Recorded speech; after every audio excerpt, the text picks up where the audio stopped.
Добрый день, дорогие друзья! Это Галина Чекдурова. Сегодня у нас очередной выпуск подкаст-канала «Моя Библия Бурятия». Наша тема – это талант от души, дар от судьбы. Край задумчивый выси и шире, что же снилось веками тебе под ветрами морозной Сибири на границе тайги и степей? Нет, ты не был последним у Бога, полюбя кочевой неуют. Терпеливая мудрость Востока оседала на стойбищах юрт. Я наследник родного простора, чем горжусь и богат на века. Здесь мой дом, Коновязь моя горы, Аргамаки мои облака. Эти замечательные слова принадлежат перу Баиру Саномовича Дугарова, народного поэта Бурятии, этнографа, доктора филологических наук. Баир Саномович – это один из лучших современных писателей и поэтов Сибири. Баиру Саномовичу Дугарову удается полновесно показать богатый и самобытный колорит бурятской литературы, всю красоту бурятской земли, бурятского народа, понимание истории своего народа, также интерес к теме Азии.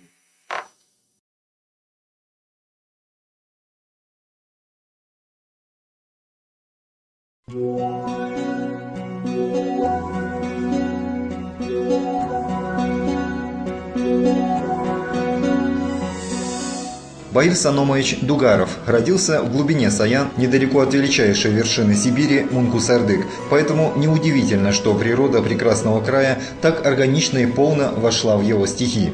Любовь к бурятской мифологии, народным легендам и песням сочетается в поэте с органичным знанием поэтического наследия русской литературы и современной поэзии. Баир Дугаров родился в семье известного педагога, заслуженного учителя РСФСР Санома Гамбоевича Дугарова. Будучи учеником 6 класса школы крестьянской молодежи, Саном Гамбоевич уже преподавал бурятский язык на курсах культ армейцев. Учеба в Иркутске была прервана начавшейся войной. В 1942 году добровольцем пошел на фронт. За воинские подвиги гвардии лейтенант Дугаров был награжден орденом Красной Звезды, орденами Отечественной войны, 22 медалями и нагрудными знаками, в том числе медалью за освобождение Будапешта. После демобилизации Саном Гамбоевич работал заведующим Акинского района, затем директором Хасуртайской средней школы, позже Загустайской. В 1961 году назначен министром народного просвещения республики. Саном Дугаров – автор более 100 научных работ. Сын Санома Гамбоевича Баир Дугаров начал писать стихи, еще учась в Иркутском государственном университете. В 1975 году увидел свет его первый маленький сборник под названием «Золотое седло». Между ним и «Звездой кочевника», выпущенного в его крестном городе Нангаре в 1994 году и годом позже удостоенного Государственной премии Республики Бурятия, вместились еще 6 книг, изданных в родном Улан-Удэ и в Москве. Его стихи переводились на монгольский, латышский, болгарский, венгерский, английский и другие языки. Баир Саномович Дугаров – поэт, член Союза писателей России, доктор филологических наук, лауреат Государственной премии Республики Бурятия в области литературы и искусства, член Союза писателей России.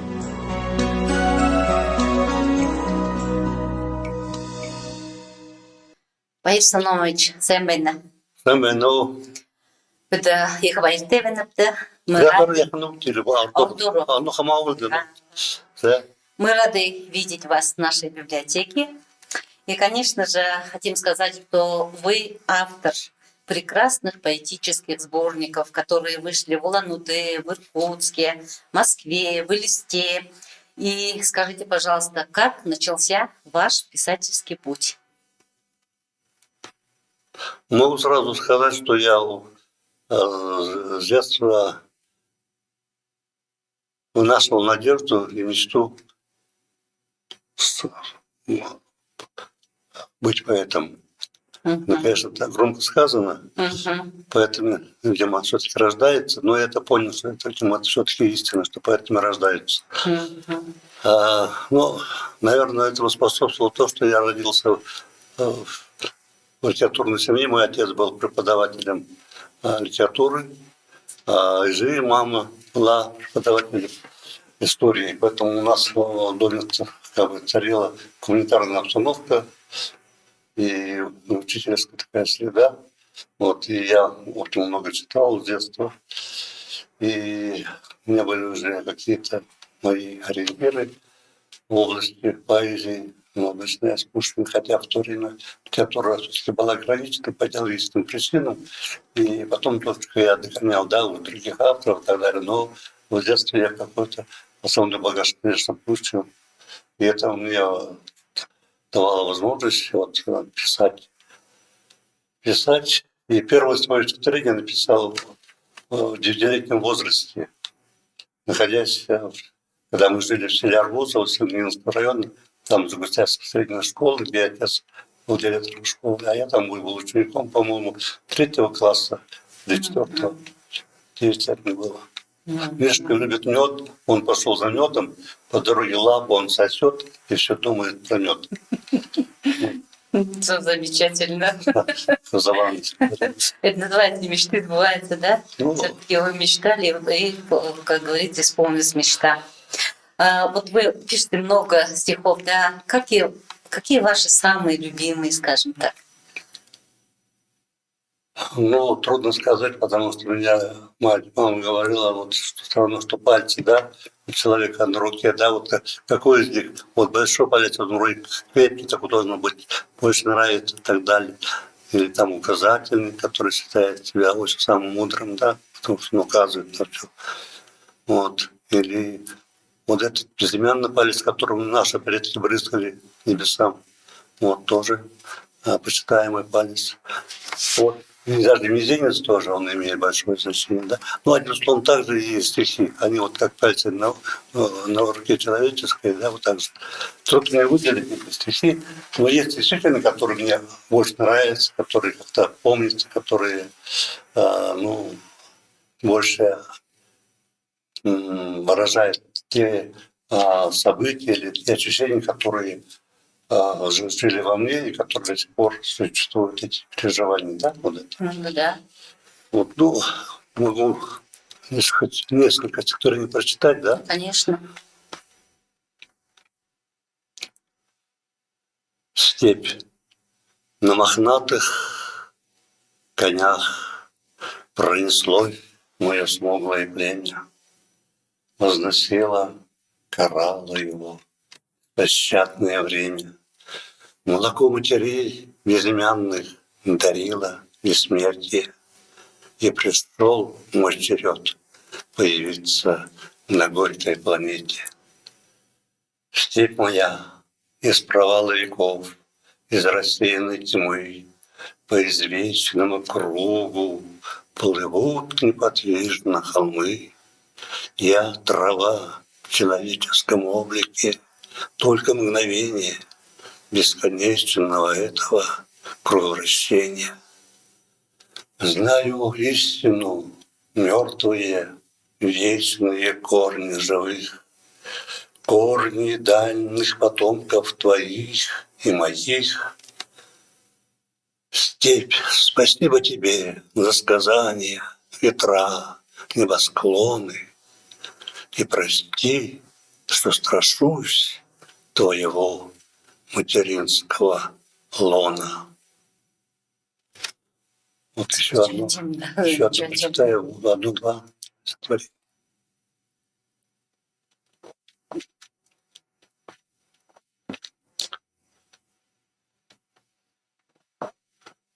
Текли, струились утренние воды, не знал, а это детство, уходили годы. В барах густых кукушка куковала, не знал, а это было снов начало. А мама молодая улыбалась, не знал, а это счастьем называлось. Листва кружилась, земли касалась, не знал, а это грусть в душе рождалась. Трава в ладонях запах оставляла, не знал, а это песней стало. Ну, может быть, еще одну какую-нибудь, да? Может, так.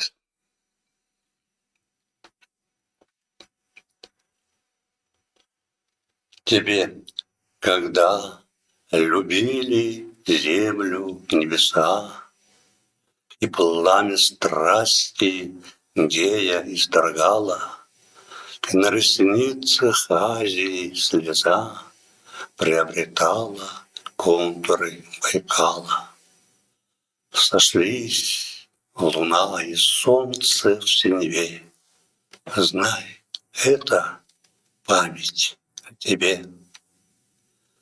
Когда Хурчин, глаза полузакрыв, поет тоской пронизанную песню, и на мгновение оживает миф о женщине, праматери степей.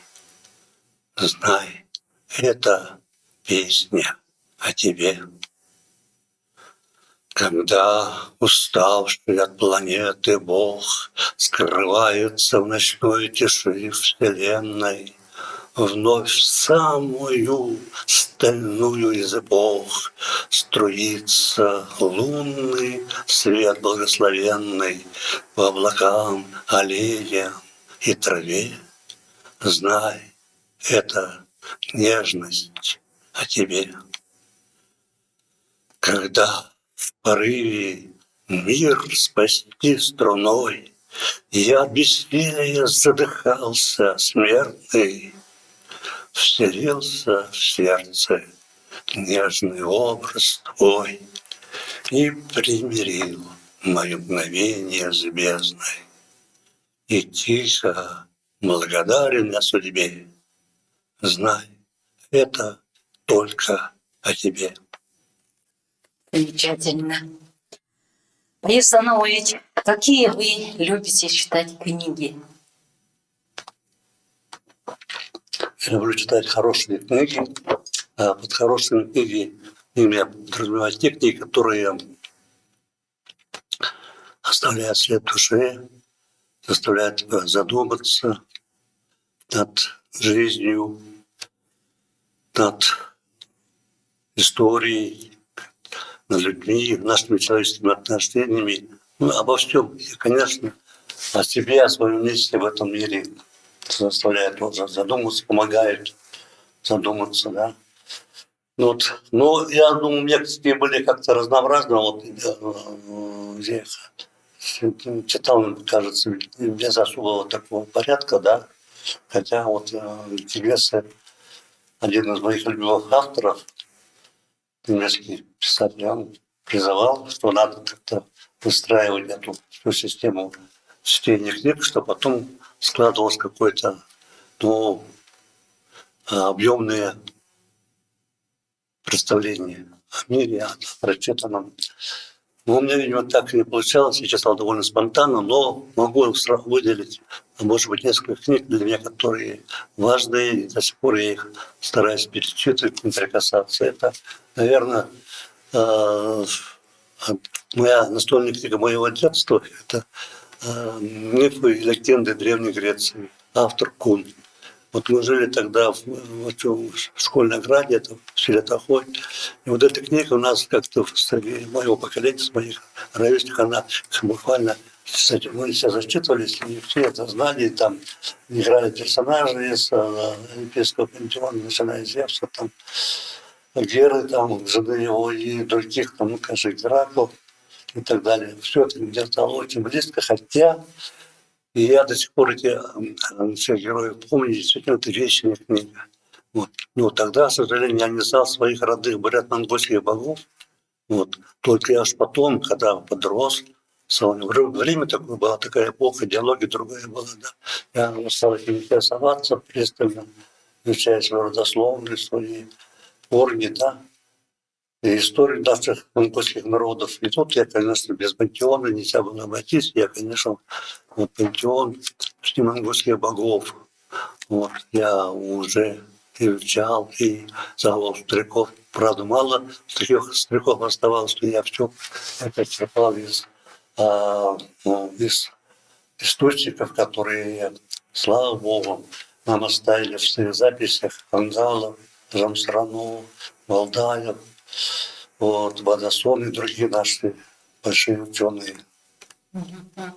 Вот. Но особенно мне помогал в этом плане, и это тоже моя настольная книга, это ГСР на бурятском языке, прежде всего.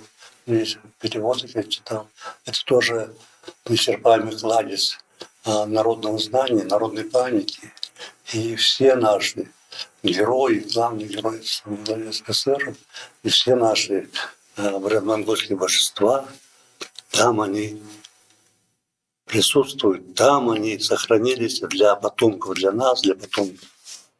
Да, конечно, замечательно. Ну, еще мог бы сказать там вот такие книги, как вот отец дома собирал библиотеку, когда я еще был маленький, поэтому в детстве я прикоснулся к Лермонтову, который 50 какого-то года было издание, вот замечательная книга Гоголь, да, ну и Флабер мне очень нравился, Густав Флабер, особенно «Мадам» или «Госпожа Бавари». Вот такие примерно книги. Татьяне. Вы составитель замечательного сборника «Бурятские народные сказки». Вы сами любите читать сказки? И есть ли у вас стихи и сказки для детей? Вот эта книга, о которой вы сейчас говорите, она была издана, кажется, в 1989-90 году. И называлась она «Бурятские народные сказки», вышла в Москве. Это был первый случай вообще издания наших бурятских сказок на таком уровне, не в научном, как бы скажем, выражении, а именно в художественном изложении, да, в переводах, хороших переводах. И действительно, наше сказочное это творчество наших предков, наших предшественников очень разнообразный, богатый. И вот я там постарался собрать из разных источников вот эти сказки и предложить их как составителю тогда всесоюзному читателю. Да? По-моему, сказка-то получилась. И это, вообще я сказками всегда интересовался, меня вот всегда как-то привлекал, тем более, что мир бурятской сказки очень такой любопытный. Я там в своем предыстории даже провожу параллели, там бурятская лисица, там это лисица Махатэ, это лисица Сваха, параллели с знаменитой французской сказкой «Кот в сапогах» и так далее. Очень интересно. Параллели. Одним словом, эта мудрость народов, она всегда перекликается. Вот. И она действительно напитает воображение. Когда в те времена, когда не было романов, да, их заменяли эпос и сказочные сказки. Да. Но эта книга, мне кажется, замечательный подарок для читателей, что для маленьких, что для взрослых людей. Да, ее переиздали потом еще у нас. Да, новые красивые издания, да, есть. Ага. Спасибо, саянские выси, за то, что на свете вы есть, за то, что хорошие мысли рождаются именно здесь. Любя эти реки и скалы, я понял дороги земной, что я только с родиной малой могу дорасти до большой. Вот ваши прекрасные стихи посвящены вашей малой родине, горной Оке. Что значит, например, для вас или для человека его малая родина? Это родина, это твои истоки, это прикосновение к своим корням. Вот оттуда берет начало и мое творчество, и мои первые сборники, они во многом связаны с памятью, с впечатлениями детскими, прежде всего, с Окой, потом с Селигинским районом, с Селигинской степи, Арбузово, такой, да, где прошло мое раннее детство, я учился в школе, да, вот это очень сильное впечатление, да. Но то, что я родился в горах, это в Саянах, это для меня как бы знак судьбы. Вот. И вы сами знаете, что природа, и это горы, это хранители гор, это все как-то оставалось, оседало в душе с малых лет. Увидите горные громады с клыками, молнии в вышине. Я как пастух саянские стада объездил в детстве на коне. с высот прозрачных перевалов гляделось долго и светло, и это, видно, не пропало, но запало в душу, обожгло. Вот этому ощущению мота проникнуть мои стихи ранее особенно. И сейчас я все равно, это родина, она питает твое творчество. Я слово «малый родин» как-то мне не очень воспринимается, потому что я считаю, это родина. Родина не может быть малой или большой. Это, может быть, малая родина есть великая родина. Может быть, конечно. Да, особенно для поэта. Да. Большая родина. Да. А мой бурятский тише и нежней, в нем мягче звук, мелодия длинней. Чуть в стороне от яростных степей он рос, доверяясь хвойной тишине. И над землей, прижавшейся к тайге, струится древней речи благодать. И хочется смеяться и рыдать в материнском нежном языке. Какие замечательные у вас слова. Вы талантливый бурятский поэт, который пишет на русском языке. Но вы знаете свой родной бурятский язык. И как вы думаете, что значит для человека его родной язык? Ну, для моего творчества, поскольку я знаю свой родной бурятский язык и русский язык, а языком моего творчества является, основным языком моего творчества является русский язык. И вот эти два языка для меня, человека, рожденного в Евразии, на берегах Байкала, это для моего творчества это они как два крыла. И родной язык я всегда несу в себе, чувствую его, прислушиваюсь и читаю, вот особенно Гастера на родном языке. И это как-то всегда питает меня, питает мой дух, вот, питает мое ощущение предков, древности моей земли, на которой я рожден. Вот. И ее легенды, сказания, все это как-то составляет такой особый мир, который необходим, наверное, для поэтического моего творчества. Да? Вот. Ну, поэтому я хотел прочитать одно свое небольшое стихотворение на родном языке, на бурятском языке. Оно посвящено большому селению Хужир. Вот, это наше родовое гнездо в Саянских горах, вот, в Бурунгойской долине. Вот. Хужир-то. Извините, сейчас еще.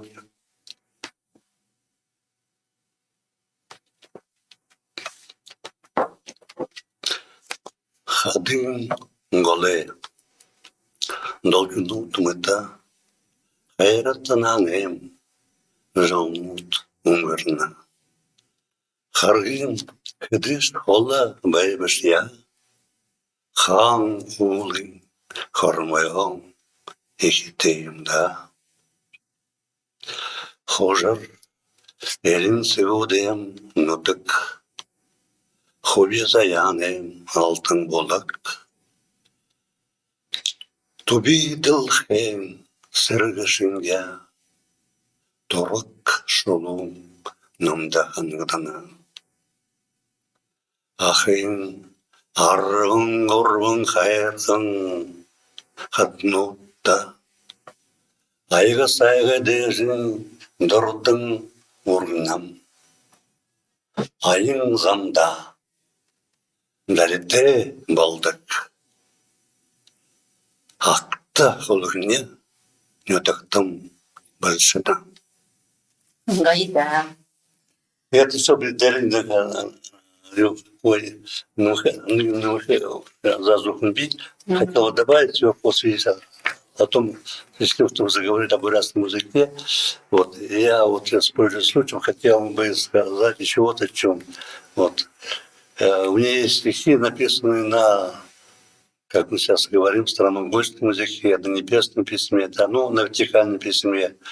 То есть это письмо было как раз тем письмом, той письменностью, которой владели наши предки, вот, наши предшественники до 1930 года. Вот когда в силу этих обстоятельств прежде всего, таких, наверное, идеологических, политических, государственных, наверное, да. Бурят-монголы перешли с 30-х годов перешли на латиницу, а потом уже в 1939 году перешли на кириллицу. И вот кириллица, если пользуются и до сих пор, и на кириллице теперь существует литературный бурятский язык. Вот. Но тем не менее, это вертикальное письмо является письменностью наших корней, да? Поэтому я хотел вот показать одну публикацию, которая вот недавно случилась, вот из Монголии приехали друзья, вот, и вот эту книгу вот я хочу показать, вот она, да, здесь собраны эти письмена, вот эти авторские работы по вертикально-монгольскому письму, да, вот из Монголии, из внутренней Монголии, из Бурятии, да, из Калмыкии также, да. Вот здесь есть моя публикация моего родного стихотворения, вот оно. Называется оно «Горбун». Вот это вот оно так выражается. Я его могу, оно короткое стихотворение, вот 4 стиши, да, вот. И могу так озвучить, да. Улын усны Орсо сайхан, Ортын дуны аялгу сайхан, Ошарсын амарагай, Дорлал сайхан. Еще вот это, и вот то же самое, другая связана с этим публикация.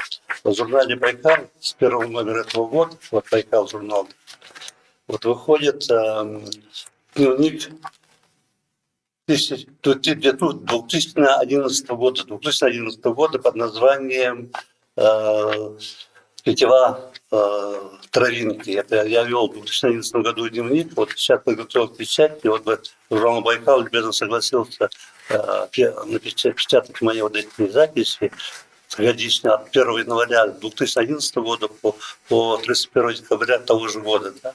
И вот там есть эти образцы, точнее, есть мои стихи, написаны на вертикальном астромонгольском письме. Это вот одно из них я вам хочу показать. Вот оно. Да. Вот.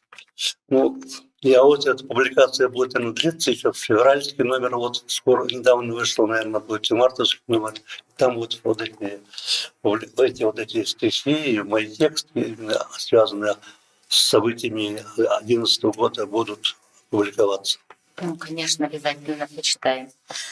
Много ваших стихов посвящены жизни монгольского кочевого народа, прошлым временам.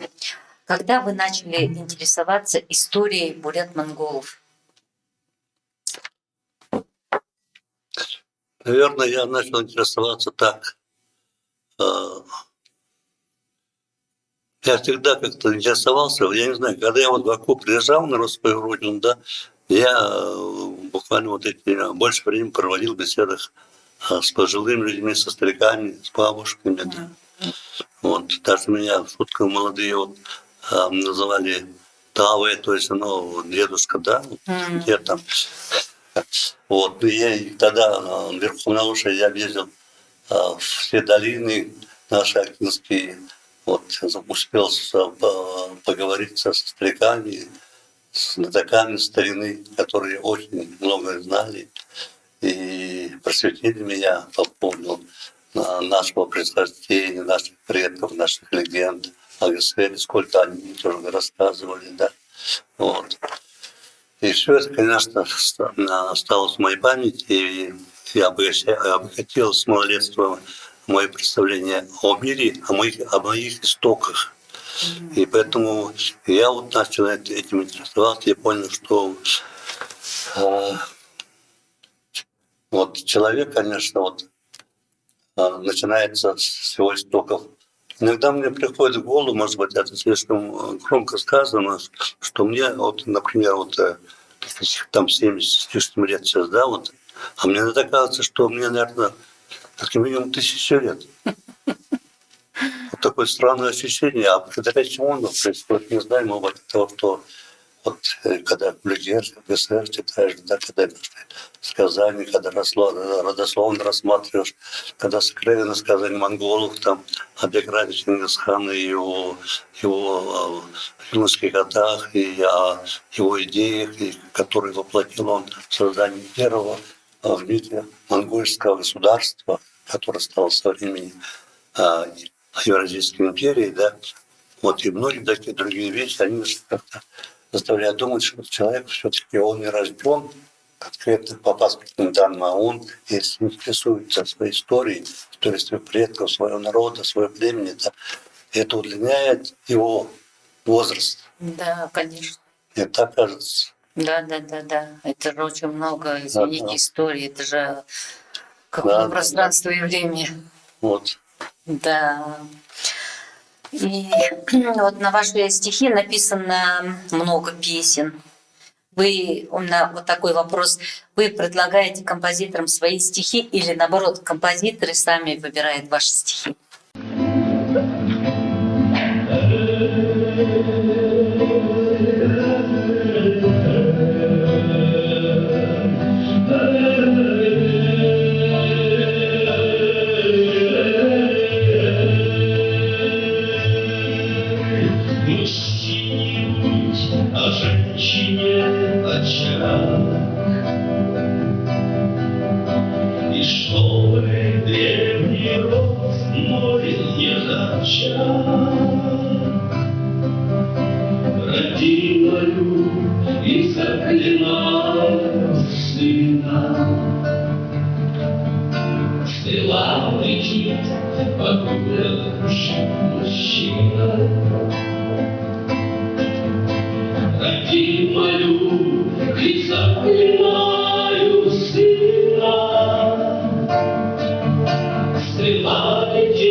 Скорее всего, как-то так получалось, что с композиторами больше обращались.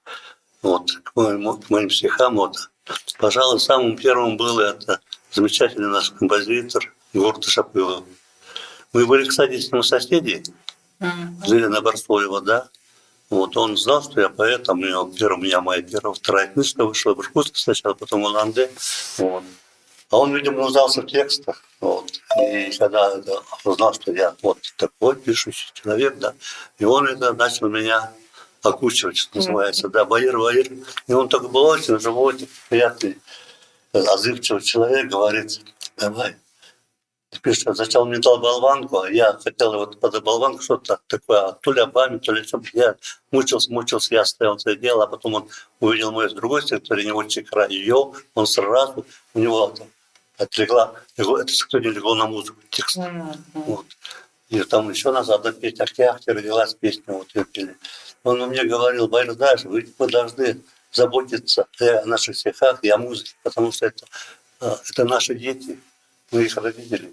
Ну да, конечно. Ну, Не все стихи становятся да. песнями. И потом у меня песня вот эта Света Кочевника написала, музыка поют Саян и Ржена Жамбалова, музыку написала Ржена.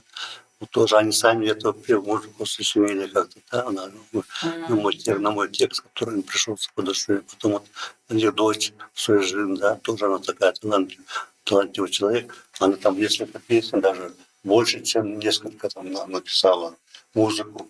Есть очень неплохие музыкальные вещи вот, на мои стихи, да. Вот. И, наверное, Лариса Санджиеву надо сказать, потому что тоже она немало, по-моему, текстов на мои стихи. Вот Баргутин Тукум, кстати, вот она написала вот где-то музыку ее на стихи мои Баргутин Тукум, да. Вот есть стихи, это все музыка Устойчивым написана, да. И особенно мне хотелось почему Баира Дантакова, нашего композитора, сейчас живущего в Москве, он написал, вот у меня вышел в свое время цикл «Протяжный гимн», очень так своеобразный такой цикл, своеобразный такой архитектоник, это со своим таким стихосложением, где в основу положена монгольская начальная рифма «Толга холбаха», да, вот, и там используется гекзаметр как размер. Это вот как он первым это заметил, такое новшество, и он написал цикл 4 речитатива. По-моему, даже ее исполняла сам Татьяна Шойдакбаева, хорошо исполняет. Вот. Очень даже интересно, много что я не знала, сейчас услышала. В ваших стихотворениях, вот мы уже об этом тоже говорили, но тем не менее выражается любовь к бурятским мифологиям, народным легендам, песням, например, такие как «Наин Навал», «Таргана Савандали», «Легендарная страна», «Баргуджин Тукум». Вот с чего начался у вас этот интерес?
вот к этим, вот этим именно к этим вот понятиям, которые для нас являются такими как бы притягательными, даже священными, да, вот как Навах, Сагандали, Непоручный Тукум, да, вот это мир нашего духовного пространства и наших корней, да. Да. Упс. Да, вот это, я вот вообще вот я так заметил, что в моих стихах, наверное, действительно можно по моим стихах как бы это проводит, ну, как это называется, вот это маркировка, да, вот маркировку вот этих сакральных каких-то наших территорий и понятий, да, вот. Да, но они искусственно, они как-то у меня происходит как-то по мере того, как я начинаю это осознавать, или осознаю, или переживаю вот те моменты, которые связаны с историей наших предков, вот, наших и с духом наших сказаний, вот этих легенд. Все это как-то образует такую благодатную почву для создания вот таких каких-то сокровенных вещей. Вот, например, вот Наинава, кочевник тел, Наинкатава, скакунный тел, дядя для яка. Это наоборот. Наинава, скакунный тел, Наинава, кочевник тел, дядя для я коня, там дом и родина моя. И так далее. Или Баргутин Тукум, я страна, Баргутин Тукум, я искал и удвинки сказаний, в трудный сосен и лунном молчании я брел в глубине своих дум. Вот. Вообще, конечно, это замечательно, у вас такие стихи, они мне нравятся, как связующее у вас звено получается между настоящим и прошлым. Потребность глубже изучать культуру своего народа заставила меня изучить язык. Это ваши слова. Вы занимаетесь переводами стихов бурятских, монгольских, калмыцких поэтов на русский язык. Как вы выбираете эти стихи?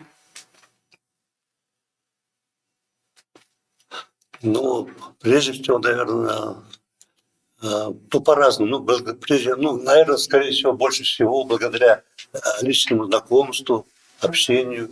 Вот. Ну, вот у меня есть такой поэт, он сейчас, слава богу, уже здоров, он старшего поколения, Хурлбатор.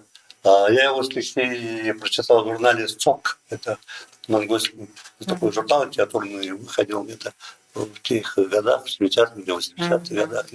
Я стихи его прочитал, и мне понравились. Я их сам перевел, а потом уже мы с ним познакомились. И он не ожидал такого, вот, и был очень тронут, да. Вот.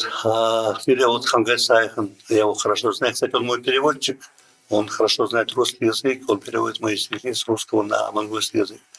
Хангай Сайхан. И он сам прекрасный писатель, поэт. Вот. И я тоже его перевел, потому что мне стихи тоже его нравились, поэтому я вот его перевел. И еще раньше я начал переводить других поэтов. Одним словом, более старшего поколения, да. Ну и здесь публикация в журнале «Байкал», где-то я собрал подборку из этих переводов, да. Потом калмыцкого поэтов я переводил. Вот мой друг Николай Джамбулович, да. Николай Джамбулович, Коля Казак, вот, Санчеев Николай, вот он ушел в жизнь недавно, Николай, прекрасный человек и поэт. Вот я его тоже переводил. Детский, он был детским поэтом, да. Вот. Ну и там и других наших бурятских, само собой, я книгу Николая, прошу прощения, Владимира Намсараева. У нас же это Намсараева, литературная фамилия читается, потом Хасан Намсараев, там, потом Владимир Намсараев, вот. Намсараев есть, который я, Николай Намсараев, мой друг, он даже, правда, он не такой известный, как он хороший был поэт, вот то же самое. Вот. А Владимир Намсараев настоящий поэт, он, сказать, классик бурятской поэзии, вот. И я его всю книгу, точнее, сделал отдельный сборник под названием «Круг личности». Выбрал из разных его сборников сам свои его стихи, не прибегая к постройке, прямо с языка, бурятского языка на русский язык. Это вышло в 80-х годах. А пока на сегодня это первый случай, когда минуя подсрочник, ну, когда сами наши поэты хотели сдаваться в Москве, например, да, не раз, мы делали подсрочники, а по этим подсрочникам русские поэты перелагали их на рифму, там, на стихотворную форму такую. Да, вот да, это. да. А тут вот такой был случай. И то же самое Алтрагана, вот мой сборник «Бурятская народная поэзия», я там уже все это перевел, ну, прямо непосредственно с бурятских оригиналов. Песни там, вот там Горбун, Долхен Горбун, это триады такие, да, потом это Макталы, Панигири для воспаления, да, вот, и другие вещи там более короткие, да, вот. Отдельный сборник у меня вышел в 98 году, называется «Алтаргана». Ну да, очень даже интересно. Вы не только поэт, но и известный ученый. Вы доктор филологических наук, видный специалист в области буддологии и тибетологии. Расскажите, пожалуйста, нам об этой своей работе. Я вот так-то вот могу поправить там в области патологии и патологии. Я в известной степени занимался патологией, когда в начальный период, когда я работал в нашем научном центре, точнее, тогда он назывался Бурятский институт общественных наук, там. И я работал как раз в секторе буддологии, отдела востоковедения возглавлял, отдел востоковедения Сарабадьевич Ментражиев, наш известный ученый монголовед, а сектор буддологии возглавлял очень известный буддолог, тибетолог, первый доктор по тибетологии, это Рахмей Ильич Пубаев, мой учитель. Вот. Я тогда начал заниматься мелорепой или мелорайбой, вот, творчеством тибетского поэта Йогина Отшельника тогда. Вот текст я читал на старомонгольском языке, потому что они были переведены с тибетского языка на старомонгольский. И да, в этом качестве, в этом состоянии были очень распространены среди бурят. Пользовались, почти многие старики старшего поколения что-то читали, увлекались этим. Так. Чуть позже я, как бы у меня вектор моих интересов исследований переключился на весряду, на фольклор, на эпос. И бурятский эпос монгольских народов, весряду тоже, прежде всего бурятскую, ну там и монгольские версии существуют там и так далее. В этом плане, да. И у меня вот написано, издано, точнее, 3 монографии по мифологии Гасаряды. Вот. Сакральный мир бурятской Гасаряды. Затем это мифология Гасаряды Восточной Тенгрии и мифология Гасаряды Западной Тенгрии. Да? И еще одна книга у меня была издана по Хубстугу предстоянию вот эти хангодарские роды, племена и их связи с монголами, особенно с хубсугульскими монголами. Специально мы там 2 раза ездили в командировку, и пришлось очень много вести полевых этих работ, то есть общаться непосредственно с монголами. Они монголы же разные, там буряты, халхасы, да, потом хатагоид, они все называются монголами. Потому что это общее название, собирательное название. Вот. Это так оно и есть, фактически. Мы тоже самое являемся монголами, говорят. Просто это собирательное название, как славяне называют там всех. Вот, да. То же самое собирательное. Мы просто иногда мы путаем. На самом деле это так. Вот. И это результатом вот этих поездок и исследований стала книга моя вот это, по этим связям, по этим культурным связям хубсугульских монголов и престоянских бурят Хангодарского региона. Да, очень интересно, конечно. Ну и, конечно, у нас сегодня вышла очень такая замечательная, познавательная такая встреча. Очень было интересно с вами пообщаться, поговорить. И мы, конечно, благодарим вас и желаем вам творческих успехов, удач и, конечно, много добра. Спасибо, спасибо.